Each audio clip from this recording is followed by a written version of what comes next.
अच्छा बच्चों, आगे अब हमने मैं आपको बताया था कि टोटल एनर्जी का अपना फॉर्मूला है -ke²/2r है। ठीक है। अब आपने थोड़ा सा गौर करना है यहाँ से।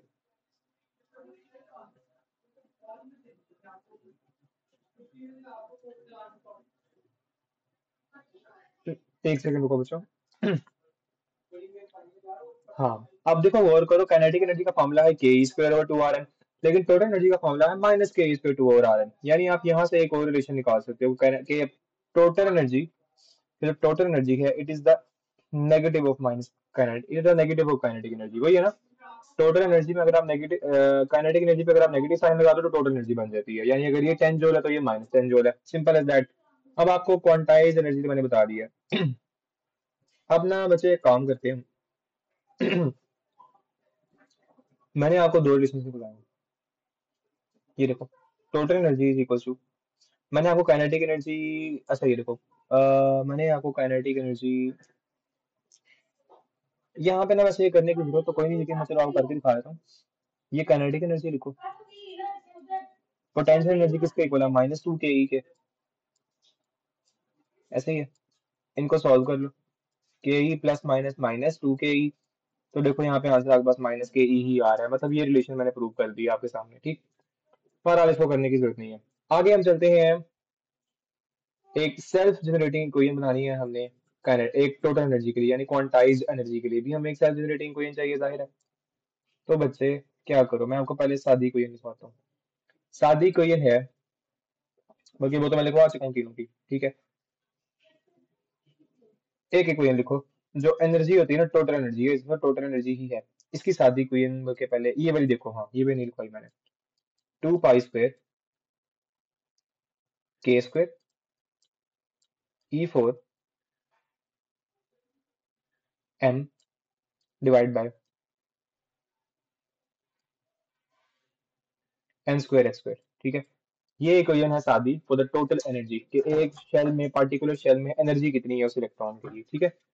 अब मैंने वही सारा काम करना है फॉर n=1। क्या करेंगे हम, फर्स्ट शेल के लिए n हम 1 पुट कर देते हैं। तो हमारे पास क्या आ जाएगी equation, energy at that shell will be 2π² k²E4m divided by h²। ऐसे ही है, it is the energy of first shell not nth shell, ठीक है, फर्स्ट शेल। अब इसको जब आप सॉल्व करते हो ना, आपके पास आंसर आता है -13.6 इलेक्ट्रॉन वोल्ट। ये वैल्यू याद रखनी है, -13.6 इलेक्ट्रॉन वोल्ट। यानी ये जो एनर्जी है ना, it is the energy of the first shell. समझ लगी है, पहले शेल में इतनी एनर्जी होती है। अच्छा, मैंने एक रिलेशन जो ये लिखा है, इसके मुताबिक मुझे पता लग गया कि एनर्जी जो है, it is inversely proportional to the square of n. इतनी बात समझ आती है। हाँ, ये बात समझ आती है हमें। तो यहाँ से मैं एक सेल्फ जनरेटिंग इक्वेशन अब ड्राइव करने लगा हूँ, जो कि मेरे पास होगी ये। यहाँ पे मैं रेफरेंस लाइन पहले ड्रॉ कर लेते हैं ताकि बाद में मसला ना हो हमें।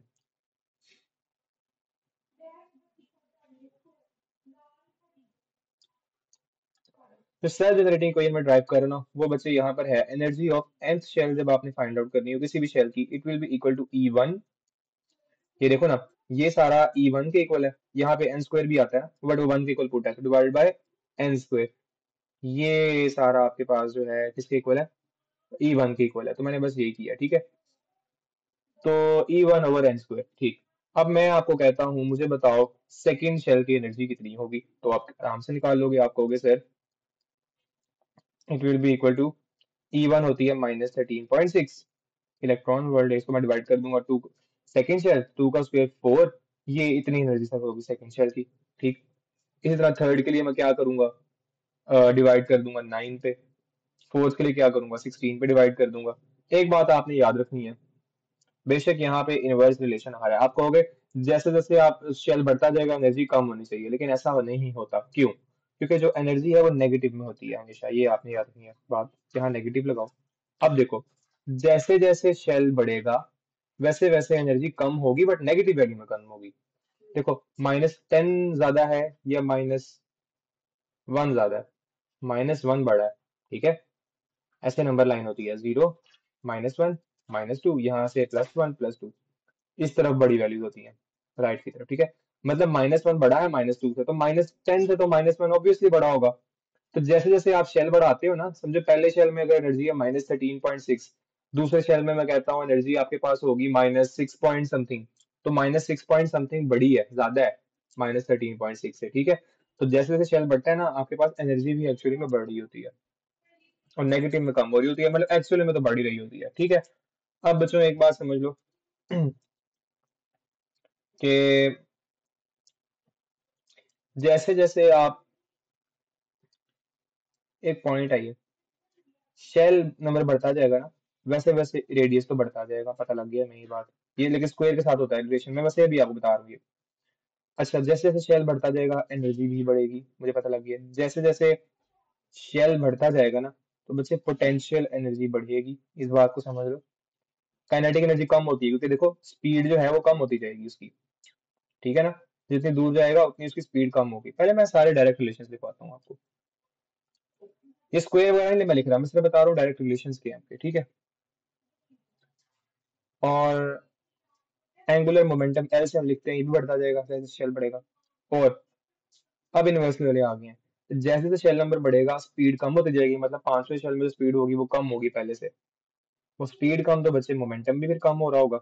एंगुलर मोमेंटम बढ़ रहा है, सादा मोमेंटम कम हो रहा है, लीनियर मोमेंटम कम हो रहा है। और अगर आपको मैं अगली बात बताऊं, तो काइनेटिक एनर्जी भी कम होती जाएगी, जितनी क्योंकि स्पीड कम होती जाएगी ना। आखिरी चीज, डेल्टा ई भी कम होता जाएगा। फॉर एग्जाम्पल, मैं कहता हूँ ये मेरे पास एक न्यूक्लियस है, मैं कहता हूँ पहले शेल में जो एनर्जी है ना वो बच्चे है 10 जूल, दूसरे शेल में जो एनर्जी है ना वो बच्चे आ रही है मेरे पास अबाउट अबाउट 20 जूल ले लो चलो। तीसरे शेल में जो मेरे पास आ रही है वो आएगी 25 जूल, फॉर एग्जाम्पल। अच्छा, एनर्जी डिफरेंस निकालो, पहले दो शेल में एनर्जी का डिफरेंस है 10 का, अगले दो शेल में सिर्फ 5 का है। तो देखो डेल्टा, जैसे जैसे शेल नंबर बढ़ा डेल्टा ई कम होता गया, समझ आ गई, तो इसका ये मतलब है डेल्टा ई कम होता जाता है। आगे हम देखेंगे मेनली कुछ, मैं आपको लिखवाता हूँ पॉइंट्स जिनको आपने याद रखना है, ठीक है। पहला पॉइंट क्या है, ratio of total energy and kinetic energy, it is equals to -1/1। क्यों, ये टोटल एनर्जी माइनस के ई के इक्वल है ना, तो के ई से गया तो -1/1, ठीक है। अच्छा, अगला पॉइंट देखो, ratio of potential energy and kinetic energy is, potential energy और काइनेटिक एनर्जी की आप अगर रेशियो लो, तो बच्चे ये इक्वल आ जाएंगे 2:-1। पता है, मैंने बताया आपको कि potential energy is the negative of 2 times kinetic energy, ठीक है ना। तो कई कई से गया तो 2/-1 आ जाएगा। मतलब आप जैसे मर्जी इसको कर लो, सो मैंने आपको रिलेशन तो ऊपर लिखवा ही दिया। पोटेंशियल एनर्जी की जगह -2 के ही पुट करो, सॉल्व कर लो, ठीक। आगे ratio of energy in fourth and fifth shell, ratio of energy in fourth and fifth shell, बच्चों बताओ क्या होगा इसका आंसर, साइड पे करके दिखाता हूँ मैं। अच्छा, फोर्थ शेल में जो एनर्जी होनी है ना वो होनी है E1/n² तो 16, और जो फिफ्थ में होनी है ना वो होनी है अबाउट E1/5 का स्क्वायर 25। इन दोनों की रेशियो ले लेनी है हमने। तो बच्चे ये देखो E1/16 divide by E1/25, multiply का में करना चेंज को, डिवाइड के साइन को, तो 25 ऊपर आ जाएगा, फ्लिप हो जाएगा ये। E1/16 इंटू 25/E1, E1 से क्या, तो 25/16 आपका आंसर है, ठीक है। 25/16 आपका इसका आंसर है। इस तरह से आपने ना एमसीक्यू डिफरेंट सॉल्व करने हैं जो आपको आने हैं। यही आपको एमसीक्यू आ रही होनी है कि बताओ इसकी रेशियो क्या है, इसकी रेशियो क्या है। 25/16, ठीक। आगे ये देखो, थोड़े डिफरेंट पॉइंट्स हैं अब हमारे पास। According to Bohr theory, spectrum of hydrogen is line spectrum, ये तो मैंने पहले बताया। अकॉर्डिंग टू बोहर, ओके, नहीं इतना लंबा क्या लिखना। बोहर के अकॉर्डिंग जो हाइड्रोजन का स्पेक्ट्रम है वो एक लाइन स्पेक्ट्रम है, समझ लगी इस बात की। और जो क्लासिकल थ्योरी है उसके अकॉर्डिंग, पुरानी जो थ्योरी है उसके अकॉर्डिंग, जो हाइड्रोजन का स्पेक्ट्रम है वो एक कॉन्टिन्यूस स्पेक्ट्रम है। बताओ इनमें से करेक्ट कौन सा है? ऑब्वियसली बोहर वाला। लाइन स्पेक्ट्रम होता है एटम्स का, इसलिए तो हम उसे एटॉमिक स्पेक्ट्रम कहते हैं। करेक्ट ये वाला है। लेकिन एमसीक्यू में आपसे वो पूछ सकते हैं क्लासिकल थ्योरी के अकॉर्डिंग कौन सा स्पेक्ट्रम है, तो फिर आपने कॉन्टिन्यूस लगाना है। अब हमारे पास बच्चे आगे आती है रिडबर्ग्स इक्वेशन। ये बड़ी इंपॉर्टेंट इक्वेशन है, ये आपको आनी चाहिए। ये ना डिफरेंट स्पेक्ट्रल लाइंस जो निकल रही होती है ना, उनकी वेवलेंथ फाइंड आउट करने के लिए यूज होती है रिडबर्ग इक्वेशन। मैं लिखवाता हूँ आपको। ये इक्वेशन नॉर्मली बच्चों को बहुत भूलती होती है, आती नहीं होती, भूल जाती है। मुझे भी भूल जाती थी, लेकिन मैं आपको सिंपल करके समझा दूंगा। मैंने आपको समझाया था, समझो मेरे पास एक ऐसे न्यूक्लियस है, इसके अराउंड मैं दो शेल बनाता हूँ। एक ये शेल मैंने बनाया, एक ये मैंने शेल बनाया। मैं कहता हूँ जो दूसरा शेल है वो है 20 जूल की एनर्जी पे, पहला शेल है वो है 15 जूल की एनर्जी पे। जो ये 5 जूल एनर्जी लूज करनी पड़ेगी अगर इलेक्ट्रॉन ने ये 20 से 15 वाले में आने, ये 5 जूल जो एनर्जी है वो इन the form of electromagnetic wave निकल जाएगी बाहर, है ना। अब ये 5 जूल है। अब मैं चाहता हूँ कि मुझे पता लगे कि इस वेवलेंथ जो निकल रही है ना, ये जो निकल रही है एनर्जी, इसकी वेवलेंथ कितनी है। तो बच्चे ये वेवलेंथ निकालने के लिए हम रिडबर्ग्स इक्वेशन यूज करते हैं। अब रिडबर्ग्स इक्वेशन हम यूज करेंगे, वो क्या है, 1/लैम्डा wavelength, it is equals to Rydberg's constant RH। इसकी मैं वैल्यू दिखाता हूँ आपको अभी, 1 मिनट। आगे आता है 1/p² माइनस 1/n²। अब आप कहोगे सर ये p और n क्या है? जो p है इट इज लोअर ऑर्बिट, मतलब किस ऑर्बिट में वो आ रहा है, इस केस में दूसरे से पहले में आ रहा है ना, तो इस केस में पहला लोअर होगा। और n है it is the higher orbit, के किस ऑर्बिट से जा रहा है, तो दूसरे से जा रहा है, तो यहाँ पे आप 2 पुट करोगे, ठीक है।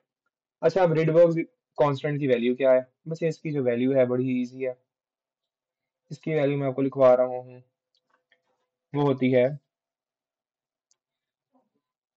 1.09, 1.09 इंटू 10⁻7 पर मीटर। होपफुली यही वैल्यू है, यही है वैसे, पावर 7 पर मीटर। पर मीटर इसका यूनिट इंपॉर्टेंट है, वो डायरेक्टली पूछता है कि the unit of Rydberg constant it is पर मीटर, ठीक है। आगे आपको spectral number of spectral lines निकालनी आनी चाहिए, कि जब एक ट्रांजिशन होती है, ट्रांजिशन का मतलब है कि एक इलेक्ट्रॉन हायर से लोअर ऑर्बिट में आ रहा है, तो कितनी नंबर ऑफ स्पेक्ट्रल लाइंस निकल रही है। इस केस में तो सिर्फ एक ही निकाल कर दिखाई है ना मैंने, कि एक लाइन निकली है, लेकिन कुछ केसेस में वो ज्यादा भी निकल जाती है। अब ज्यादा कैसे निकलती है वो मैं आपको बताता हूँ। अब देखो मैं आपको पहले फॉर्मूला लिखवाता हूँ।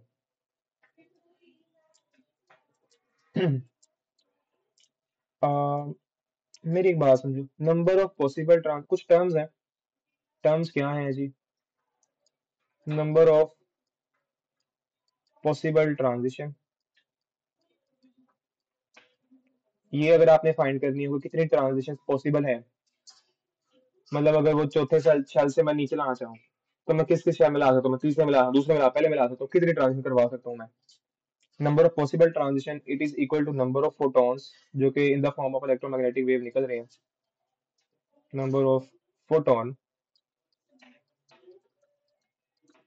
which is then again equal to number of spectral line. जाहिर है जितनी स्पेक्ट्रल लाइन होंगी उतने फोटॉन निकल रहे होंगे ना, क्योंकि स्पेक्ट्रल लाइन के अंदर फोटॉन्स ही होते हैं।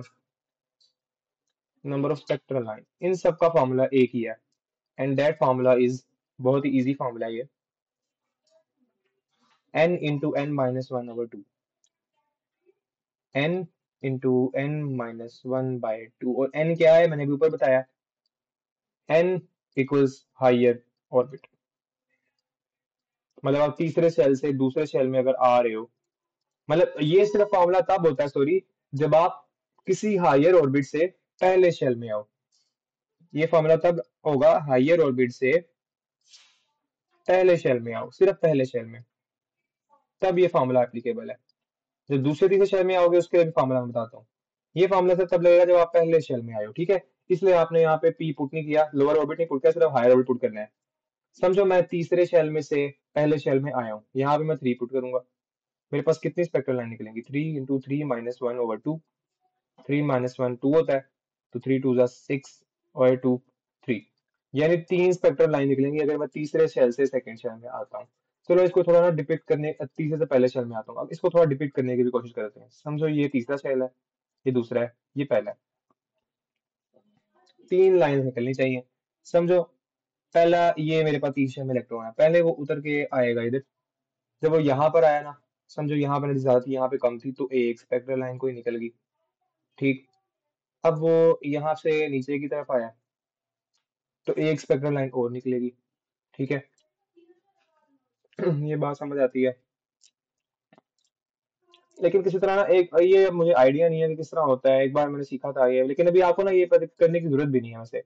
आप देखो कितनी निकलती कितनी है, वो 3 निकलनी है, बस आपने ये याद रखना है। ठीक है। आप किसी भी हायर ऑर्बिट से पहले शेल में आओ ना, तो आपके पास 3 लाइन निकलनी है, बस आपने ये याद रखना है। ठीक है, ये चीज याद रखो, आपका काम हो जाएगा।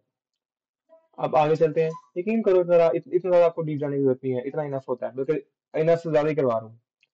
आगे अब हमारे पास आता है कि अगर हम किसी हायर ऑर्बिट से कि फर्स्ट ऑर्बिट में ना आए, फर्स्ट के अलावा सेकंड, टेंथ, फोर्थ, फिफ्थ में आए, तब हमारे पास कौन सा फार्मूला लगेगा? तो बच्चे वो फार्मूला होता है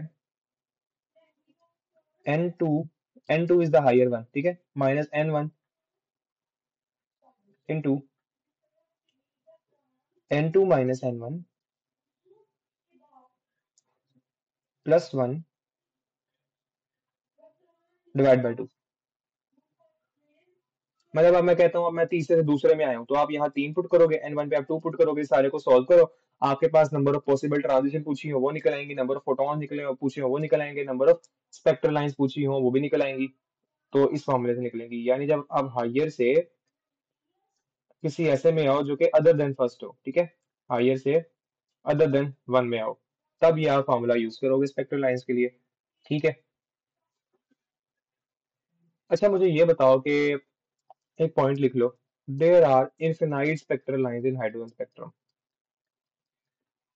क्या ये एमसीक्यू आता होता है कि हाइड्रोजन स्पेक्ट्रम में टोटल लाइंस हैं कितनी?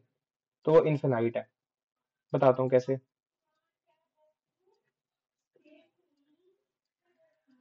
समझो मेरे पास एक हाइड्रोजन का एटम है, अब उसमें ना कोई कांस्टेंट नंबर ऑफ शेल्स नहीं होते। फॉर एग्जांपल मैं कहता हूँ ये हाइड्रोजन है, तो उसमें एक ही शेल हो।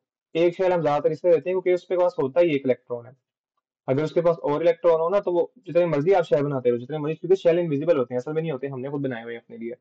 जितने मर्जी शेल बनाते रहो, तो जितने मर्जी शेल, समझो मैं कहता हूँ ये इतना बड़ा शेल है, ये इसका कोई 1000वां शेल है, तो 1000वें से आप जब नीचे लेकर आओगे, तो कितनी ज्यादा ट्रांजिशन हो जाएंगी, है ना, कितनी ज्यादा स्पेक्ट्रल लाइंस निकल आएंगी। तो वो आप वो जितनी मर्जी आप ना इसमें स्पेक्ट्रल लाइन निकाल सकते हो। तो ये इनफिनाइट स्पेक्ट्रल लाइन होती हैं, कोई कांस्टेंट नंबर नहीं है इनका। ठीक है। एक मैं आपको टेबल बनवा रहा हूँ डिफरेंट लाइट्स की और उनकी साथ वेवलेंथ, ये आपकी बुक में वैसे बना हुआ है, काम आएगा आपकी। जो कोशिश करते हैं कि हम सेम कलर से बनाए। अब मुझे violet, I don't know, I am not sure, hopefully यही वाला कलर होता है वायलेट, अगर मैं गलत हुआ हूं तो I am so sorry. Violet colour जो होता है ना, उसकी वेवलेंथ हमने दी है बुक में 410 नैनोमीटर। अगला है ब्लू, ब्लू की बच्चे दी है उन्होंने अबाउट 434 नैनोमीटर। याद करनी है ना, एमसीक्यू में आ सकती हैं। फिर हमारे पास एक और ब्लू है, आई थिंक वो डार्क ब्लू फिर होगा, क्योंकि वेवलेंथ बढ़ गई है, क्या चक्कर है। उसकी भी आपकी बुक में उन्होंने दी है 4, एक मिनट, नहीं ब्लू ग्रीन है वो, मुझे लगा था 2 दफा ब्लू लिखा हुआ है, वो ब्लू ग्रीन है। ठीक है, ब्लू ग्रीन, ये हम ग्रीन ले लेते हैं खाली, ब्लू ग्रीन। ठीक, इसकी वजह है 486 नैनोमीटर। और आखिर पे आपके पास आती है रेड। तो रेड की जो वेवलेंथ है, इट इज अबाउट 656 नैनोमीटर। ठीक है, याद रहेंगी ये सारी, याद कर लेना, 5 मिनट लगने हैं आपको याद करने में। छोटा सा टेबल है, बड़ा गंदा बना है, एक मिनट ये।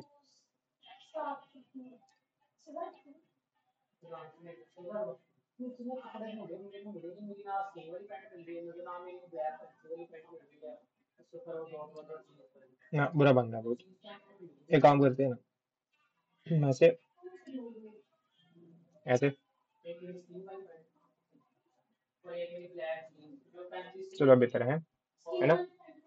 ये आपके पास आ गया टेबल आपका। इसको भी आपने माइंड में रखना है। आगे हम चलते हैं टुवर्ड्स, एक मैंने आपको ना एक बहुत ही बड़ा टेबल बनवाना है अब। ये आपने ना हाइड्रोजन की सीरीज आपने जो डिफरेंट होती है ना, spectral series, Lyman, Barmer, passion, वो पढ़ने के लिए हमने बनाना है टेबल, ठीक है? तो यहाँ पे मैं हेडिंग दे रहा हूँ सीरीज की।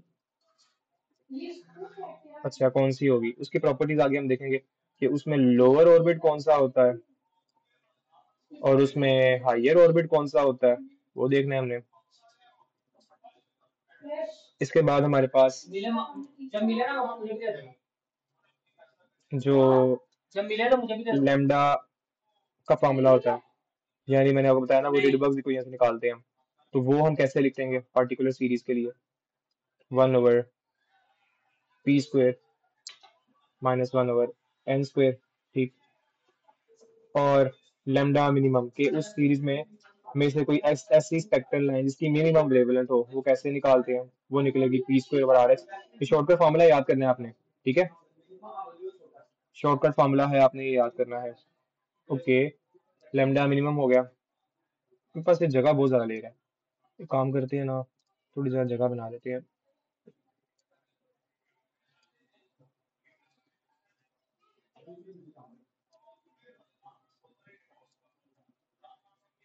Lower orbit, higher orbit, Rydberg भी कोई है, कैसे लिखेंगे हम पार्टिकुलर सीरीज के लिए?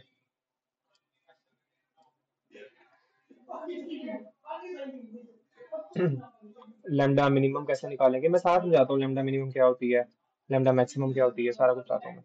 इसका फॉर्मूला होता है p²/rh, ठीक। अब लेमडा मैक्स का क्या फॉर्मूला होगा फिर? लेमडा मैक्स का बच्चे फॉर्मूला होता है p × n², p × n² divided by p + n × rh, p + n × rh। अच्छा, लेमडा मैक्स और लेमडा मिनिमम की आपके पास जो रेशियो हो, वो कैसे निकालनी है? लेमडा मैक्स और लेमडा मिनिमम की रेशियो जो आपने निकालनी है ना, वो इक्वल होती है n² -